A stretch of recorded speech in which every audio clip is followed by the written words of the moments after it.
ഇന്നലെ നമ്മൾ ബ്രേക്ക് ചെയ്ത വലിയൊരു വാർത്തയായിരുന്നു. 1458 സർക്കാർ ഉദ്യോഗസ്ഥർ, ഗസറ്റഡ് ഓഫീസർമാർ, പ്രൊഫസർമാർ, പൊതുവിദ്യാഭ്യാസ മേഖലയിലെ ജീവനക്കാർ, ആരോഗ്യവകുപ്പ് ജീവനക്കാർ അടക്കം 1458 പേർ സാമൂഹ്യ സുരക്ഷാ പെൻഷൻ തട്ടിയെടുത്തു.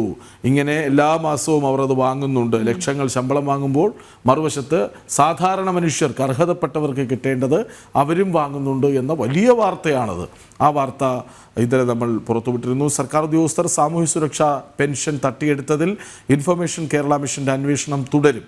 ഇനിയും അനർഹരായിട്ടുള്ള സർക്കാർ ഉദ്യോഗസ്ഥർ ക്ഷേമ പെൻഷനുകൾ കൈപ്പറ്റുന്നുണ്ട് എന്നതിൻ്റെ അടിസ്ഥാനത്തിലാണ് പരിശോധന നടത്തുന്നത്. സംസ്ഥാനത്തെ വിവിധ വകുപ്പുകളിലെ ഗസറ്റഡ് ഉദ്യോഗസ്ഥരെ കേന്ദ്രീകരിച്ചുകൊണ്ടും അന്വേഷണം ശക്തമാക്കാനാണ് തീരുമാനം.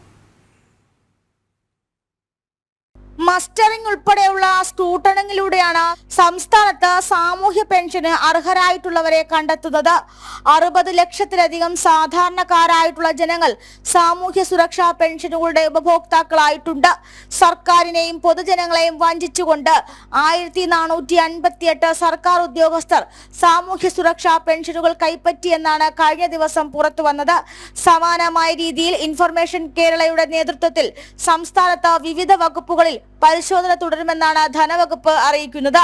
ഗസറ്റഡ് റാങ്കിംഗ് ഉൾപ്പെടെയുള്ള ഉദ്യോഗസ്ഥർ ഗുരുതരമായ വീഴ്ച വരുത്തിയിട്ടുണ്ടെന്നാണ് കണ്ടെത്തൽ. സംസ്ഥാനത്ത് കോടിക്കണക്കിന് രൂപ റവന്യൂ വരുമാനം ഉൾപ്പെടെ പിരിച്ചെടുക്കാൻ കിടക്കുന്ന സമയത്താണ് സർക്കാർ ഉദ്യോഗസ്ഥർ പൊതുജനങ്ങളെ കൊള്ളയടിക്കുന്ന നടപടി സ്വീകരിക്കുന്നത്. ഉദ്യോഗസ്ഥ തലങ്ങളിൽ നിന്നും ലഭിക്കുന്ന സഹായം പ്രത്യക്ഷമായി തന്നെ ഇതിൽ പ്രകടമാകുന്നുണ്ട്. പണം തിരികെ പിടിക്കുന്നതുൾപ്പെടെയുള്ള നടപടികൾ സ്വീകരിക്കുമെന്ന് സർക്കാർ പറയുമ്പോഴും ഇനിയും എത്ര പേരാണ് തട്ടിപ്പിന്റെ പിന്നിലുള്ളതെന്നാണ് കണ്ടെത്തേണ്ടത്. ജനം, തിരുവനന്തപുരം. വിവരങ്ങളുമായി ടിൻഡുദാസ് ഉണ്ട്. ടിൻഡുദാസ്, അതായത് ഇന്നലെ വന്ന നമ്പർ 1458, അതൊരറ്റം മാത്രമാണ്. ഇനിയുമുണ്ട് കുറേ പേർ ഇങ്ങനെ അനർഹമായി പെൻഷൻ വാങ്ങുന്നവർ എന്ന് വ്യക്തമാകുന്ന സാഹചര്യം ധനവകുപ്പിന് തന്നെ ഉണ്ട്, അല്ലേ? അതെ, അതുകൊണ്ടാണ് അങ്ങനൊരു അന്വേഷണത്തിലൊരു നിർദ്ദേശം നൽകിയത്. പക്ഷെ അത് എങ്ങനെ എത്തിച്ചേരും ഈ കോളേജ് അധ്യാപകരടക്കമുള്ളവരിലേക്ക് എന്നുള്ളതാണ്. ടിൻഡു,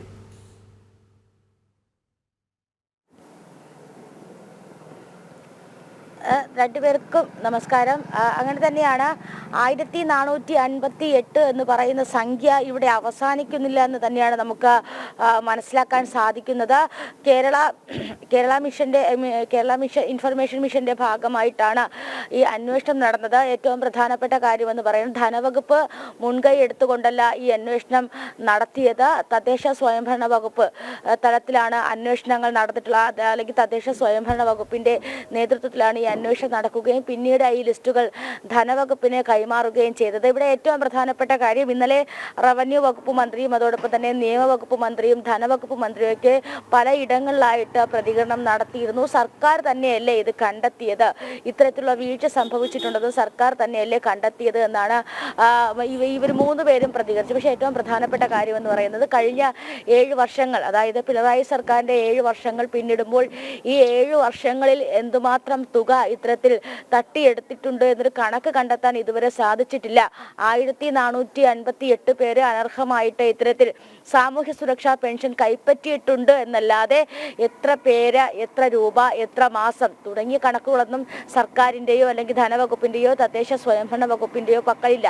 ഇനി ഏറ്റവും പ്രധാനപ്പെട്ട കാര്യമെന്ന് പറയുന്നത് ഈ സാമൂഹ്യ സുരക്ഷാ പെൻഷനുകൾ ഉൾപ്പെട്ട ആളുകളെ തിരഞ്ഞെടുക്കുന്നത് തദ്ദേശ തലങ്ങളിൽ ഗ്രാമസഭ ഉൾപ്പെടെയുള്ള നടപടികളിലൊക്കെയാണ് സ്ക്രൂട്ടണിങ്ങിലൂടെ ഇവരെ തിരഞ്ഞെടുക്കുന്നത്. കാരണം അവിടുത്തെ ജനപ്രതിനിധികൾ, അതായത് അതത് പഞ്ചായത്തുകളിലെ ജനപ്രതിനിധികൾ സാമൂഹ്യ സുരക്ഷാ പെൻഷനിൽ അർഹരായിട്ടുള്ള ആൾക്കാരെ പഞ്ചായത്തിന് സജസ്റ്റ് ചെയ്യും. അത് ഗ്രാമസഭയിൽ വെക്കും. അവിടെ നിന്നാണ് സ്ക്രൂട്ടണിങ്ങിലൂടെ ഈ ആളുകളെ കണ്ടെത്തുകയും അവരുടെ വരുമാന സർട്ടിഫിക്കറ്റ് അതുപോലെ അവരുടെ മറ്റു രേഖകളൊക്കെ നൽകിക്കൊണ്ട് ഈ പെൻഷന് അർഹരാകുന്നത് എന്നാണ് സാധാരണ. അങ്ങനത്തെ ഉള്ളൊരു കീഴ്വഴക്കത്തിലൂടെയാണ് കാര്യങ്ങൾ പൊയ്ക്കൊണ്ടിരിക്കുന്നത്. അപ്പോൾ ഏറ്റവും പ്രധാനപ്പെട്ട കാര്യം, പാലക്കാട് ജില്ലയിലും അതോടൊപ്പം തന്നെ തന്നെ തിരുവനന്തപുരം ജില്ലയിലുമൊക്കെ കോളേജ് അധ്യാപകർ, കോളേജ് ലെക്ചറർ ഉൾപ്പെടെയുള്ളവർ ഇത്തരത്തിൽ സാമൂഹ്യ സുരക്ഷാ പെൻഷനുകൾ കൈപ്പറ്റുന്നു എന്നാണ് ഇന്നലെ പുറത്തു വന്ന വാർത്ത. അങ്ങനെയാണെങ്കിൽ ഇവർക്കൊക്കെ എങ്ങനെയാണ് ഒരു ജനപ്രതിനിധികൾ ഇവരെ സജസ്റ്റ് ചെയ്യാതെ, ഒരു ജനപ്രതിനിധികളുടെ അല്ലെങ്കിൽ തദ്ദേശ സ്ഥലങ്ങളുടെ ഉദ്യോഗസ്ഥരുടെ സഹായമില്ലാതെ ഇവരൊക്കെ എങ്ങനെയാണ് ഈ പട്ടികയിൽ കയറി പറ്റിയത്? അത് കണ്ടെത്താൻ സർക്കാരിന് കഴിയുന്നില്ല, അല്ലെങ്കിൽ അത് കണ്ടെത്താൻ ഇത്തരത്തിൽ ഈ തദ്ദേശ വകുപ്പിനോ ധനവകുപ്പിനോ കഴിയുന്നില്ല എന്നതാണ് ഏറ്റവും പ്രധാനപ്പെട്ട കാര്യമെന്ന് പറയുന്നത്. അപ്പോൾ ഇത്ര പേർ അല്ലെങ്കിൽ 1458 പേർ ഈ തുക തട്ടിയെടുത്തു, അല്ലെങ്കിൽ ഈ തുക ഇത്തരത്തിൽ സാമൂഹ്യ സുരക്ഷാ പെൻഷൻ വാങ്ങി എന്ന് മാത്രമേ ഈ സർക്കാർ തലത്തിൽ അറിയാൻ സാധിക്കുന്നുള്ളൂ. പക്ഷെ അത് എങ്ങനെ വാങ്ങി, എവിടെയാണ് നിയമലംഘനം നടത്തിയിട്ടുള്ളത്, എവിടെയാണ് ഇവരെ ആരാണ് സഹായിച്ചത് തുടങ്ങിയവയൊക്കെ കണ്ടെത്തേണ്ടത് സർക്കാരിന്റെ ബാധ്യതയാണ്. പക്ഷെ സർക്കാർ അല്ലെങ്കിൽ ഈ അതിലുമായി ബന്ധപ്പെട്ട മന്ത്രിമാരോ വകുപ്പ് മന്ത്രിമാരോ ഒന്നും വ്യക്തമായിട്ടുള്ള മറുപടി ഈ വിഷയത്തിൽ പറയുന്നില്ല. അപ്പോൾ അത്തരം കാര്യങ്ങളിലാണ് ഇനി ഒരു വ്യക്തത വരേണ്ടത്. എന്തായാലും സംസ്ഥാനത്ത് വരും ദിവസങ്ങളിലും ഇത്തരത്തിലുള്ള പരിശോധന കർശനമാക്കും. രഹസ്യമായ അതായത് എല്ലാ മാസവും ഇത്തരത്തിൽ ബാങ്ക് ജോയിന്റ് അക്കൗണ്ട് വഴി അല്ലെങ്കിൽ അക്കൗണ്ട് വഴിയാണ് ഇങ്ങനത്തെ തുക പോയിട്ടുള്ളത്. ഞാൻ നേരത്തെയൊക്കെ നമ്മൾ കഴിഞ്ഞ ദിവസമൊക്കെ സൂചിപ്പിച്ച കാര്യം എന്ന് പറയുന്നത് 3 ഘട്ടങ്ങളിലായിട്ടാണ് പണം നൽകുന്നത്, അല്ലെങ്കിൽ 3 രീതികളിലായിട്ടാണ് സാമൂഹ്യ സുരക്ഷാ പെൻഷനുകൾ നൽകുന്നത്. ഒന്ന് അതത് ആൾക്കാരുടെ അക്കൗണ്ടിലേക്ക്, രണ്ടാമത് സഹകരണ സംഘങ്ങൾ വഴി, മൂന്നാമത് ഈ പെൻഷൻ വാങ്ങാൻ കഴിയാതെ വീട്ടിലിരിക്കുന്നവർക്ക് വീട്ടിലേക്ക് കൊണ്ടു കൊടുക്കും.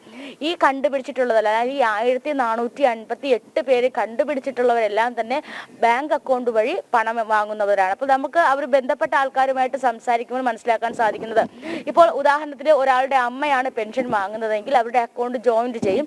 ജോയിന്റ് അക്കൗണ്ട് ചെയ്യുന്ന സമയത്ത് അവരുടെ അക്കൗണ്ടിലേക്ക്, അല്ലെങ്കിൽ ഈ ജോലിയുള്ള അല്ലെങ്കിൽ സർക്കാർ ഉദ്യോഗസ്ഥരായിട്ടുള്ള ആളുടെ അക്കൗണ്ടിലേക്ക് പണം ചെല്ലും. ഇനി ഇന്നലെ കണ്ടുപിടിച്ച ഈ 1458 പേരും അങ്ങനത്തെ ടെക്നിക്കൽ ഇററിലൂടെ സംഭവിച്ചതാണോ എന്നൊരു അന്വേഷണവും കൂടി നമ്മൾ നടത്തിയിരുന്നു. പക്ഷെ അങ്ങനത്തെ ടെക്നിക്കൽ ഇററിൽ സംഭവിച്ചതല്ല.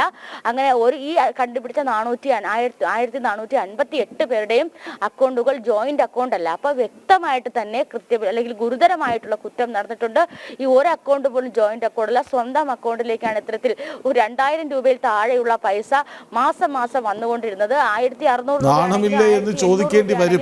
ലക്ഷങ്ങൾ ശമ്പളം വാങ്ങുന്ന വലിയ ഉദ്യോഗസ്ഥരൊക്കെ ഈ 2000 രൂപയിൽ താഴ്ന്ന പണം കൈപ്പറ്റാൻ കാണിക്കുന്ന വ്യഗ്രത കണ്ടാൽ, ആവേശം കണ്ടാൽ അങ്ങനെ ചോദിക്കാതെ വയ്യല്ലോ. ടിൻഡു, ഈ പേര് വിവരങ്ങൾ ഇനിയും പുറത്തുവിടുന്നില്ല, നടപടി ഉണ്ടാകുന്നില്ല. ഉടനടി നടപടി ഉണ്ടാകേണ്ടതാണ്. എന്നിട്ടാണ് വീണ്ടും ഞങ്ങൾ അന്വേഷിക്കും, പരിശോധിക്കും എന്നൊക്കെ വീമ്പിളക്കുന്നത്. ഇനിയുമേറെ പേർ ഉണ്ടെന്ന് സ്വയം തിരിച്ചറിയുന്നത്. അതിനേക്കാൾ ഉപരി ഇത് തിരിച്ചു പിടിക്കുന്നത് എങ്ങനെയെന്ന ചോദ്യം കൂടിയുണ്ട്. പലിശ സഹിതം തിരിച്ചു പിടിക്കുമെന്നാണ് പറയുന്നത്. പക്ഷെ തിരിച്ചു പിടിച്ചാൽ മാത്രം പോരല്ലോ, ഇതൊരു ക്രിമിനൽ കുറ്റമാണ്.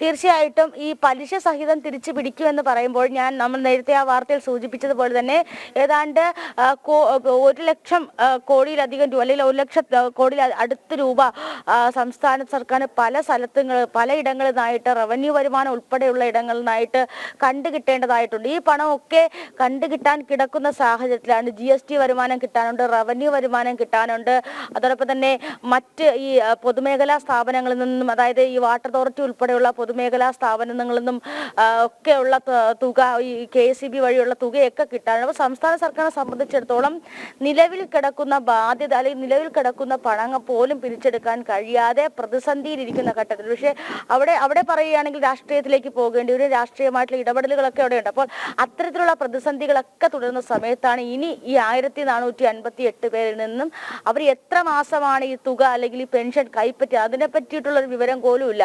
അപ്പോൾ അവരെ കയ്യിൽ നിന്ന് ഈ തുക പിടിച്ചെടുക്കുമെന്ന് ഈ സർക്കാർ അല്ലെങ്കിൽ ധനവകുപ്പ് അറിയിക്കുന്നത്, ഈ തുക പിടിച്ചെടുക്കാൻ ഇനി എത്ര കാലം താമസിക്കും? അല്ലെങ്കിൽ ഇത് നേരത്തെ കൃഷ്ണരാജ് സൂചിപ്പിച്ചതുപോലെ തന്നെ ഒരു ഉടനടി തന്നെ നടപടി എടുക്കേണ്ട വിഷയമാണ്. നമ്മൾ ഇന്നലെ ആ വാർത്ത പുറത്തുവിടുമ്പോൾ തന്നെ കറക്റ്റ് എത്ര പേരാണ് ഉൾപ്പെട്ടിട്ടുള്ളതെന്ന് അവരുടെ പേരുടെ PDF അടക്കമാണ് പുറത്തുവിട്ടത്. ആ പേരുകളും അവരുടെ ഡെസ്റ്റിനേഷനും അവർ ജോലി ചെയ്യുന്ന സ്ഥാപനവും ഒക്കെ നോക്കിക്കൊണ്ട് വ്യക്തമായിട്ട് എല്ലാ രേഖകളും പുറത്തുവിട്ടിട്ടും അവർക്കെതിരെ നടപടി സ്വീകരിക്കാൻ കഴിയില്ല എന്ന് പറയുന്നത് തന്നെ ഇതിലെ ആദ്യഘട്ടത്തിലെ പ്രഥമ വീഴ്ചയായിട്ട് പറയാം. അപ്പോൾ ഇതുവരെ അവർക്കെതിരെ നടപടിയെടുക്കുന്ന കാര്യങ്ങളിലേക്കൊന്നും കടന്നിട്ടില്ല. പണം പിരിച്ചെടുക്കുമെന്ന് മാത്രമേ പറയുന്നു. പക്ഷെ അത് എപ്പോൾ പിരിച്ചെടുക്കുമെന്ന കാര്യത്തിലാണ് ആശങ്ക. അപ്പോൾ ഇതിൽ പല വകുപ്പുകൾ ഉൾപ്പെട്ടിട്ടുണ്ട്. ധനവകുപ്പും അതോടൊപ്പം തന്നെ റവന്യൂ, തദ്ദേശ വകുപ്പും ഒക്കെ ഇവരെല്ലാവരും സംയുക്തമായിട്ട് ഈ വിഷയത്തിൽ കുടുങ്ങിക്കിടക്കുകയാണ്. പക്ഷെ ഇവരെല്ലാവരും കൂടി ഒരു തീരുമാനമെടുത്താൽ മാത്രമേ ഇവർക്കെതിരെ നടപടി സ്വീകരിക്കാനും അതോടൊപ്പം തന്നെ ഈ പണം എത്രയും പെട്ടെന്ന് കണ്ടുകെട്ടാനും സാധിക്കണം. അങ്ങനെയാണെങ്കിൽ മുടങ്ങിക്കിടക്കുന്ന 7 മാസത്തെ പെൻഷനെങ്കിലും സാധാരണക്കാർക്ക് കൊടുക്കാൻ സാധിക്കും. അപ്പോൾ സാധാരണക്കാർക്ക് ഇതൊന്നും ലഭിക്കുന്നില്ല. കിട്ടേണ്ടവർ കൈയിട്ട് വാരിക്കൊണ്ട് തന്നെ ഇരിക്കുന്നു എന്നുള്ള കാര്യം നമുക്ക് പറയേണ്ടി വരും. വീണ. ശരി ടിൻഡു.